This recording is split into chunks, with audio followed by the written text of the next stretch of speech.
What's up, everybody? It's your girl, Lakeisha Michelle. This is the Good Tea for Life podcast, and I just have a really short, ballsy thing I want to say here. I've had several conversations over the last couple of days with clients, and I want you guys to remember, you actually know who you are, and you've always known, like seriously. Life happens and, we get off track or somebody tells us something as a child and it goes away, but it doesn't even go away. It like faints in the background. Like, it takes some work to like bring it back up, but you have always known. Like legit, you actually know. Like the fact that you follow me, there are things within me. My light is what drew you. And it's because the same thing that's in me, that boldness, that truth, that energy, it's in you. Whether you use it or not, it's in you. So the question becomes, what are you scared of? What don't you want?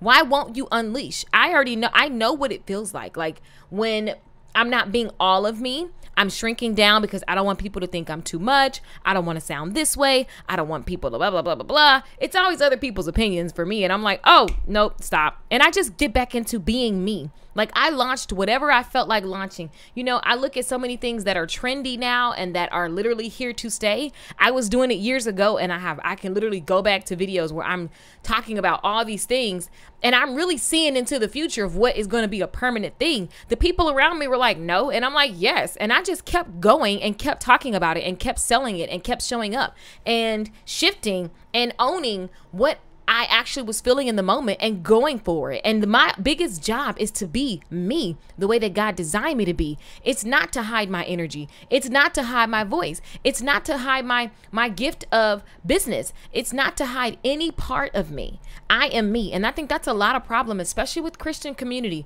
It's like you see pastors fail and everybody just falls off their Jesus walk. Oh, that's the problem. You had your eye on the wrong person. Jesus, that person is to point you to Jesus. Everything I say, you should be pointed back to God and you and God, right? I'm just a person along the way to point you back to God and point you back to what God is saying to you in your heart. It is God that's telling you enough, that you are enough. It is God that's telling you that you are an overcomer. It is God that's telling you to start that business. It is God that's telling you that you can do it. It is God that's telling you that you should be wealthy. That is God's voice. So honey, you are actually drawn to me because the thing that you like about me is in you. It does not mean that you have to unleash it the way that you see me unleashing. It just means that that factor is something that is a mirror in you. Right? And so it's really simple. When you decide to give more energy, to give more action to that voice of I'm enough and I'm doing this because I can, I feel like I should, and so I am and I will. That, my friends, is when your life will shift for the better and it will continually up level, continually upgrade, continually expand, and you will be in the zone, the flow, the way that you're designed to be. Catch the gossip that makes you prosper right here on Good Tea for Life.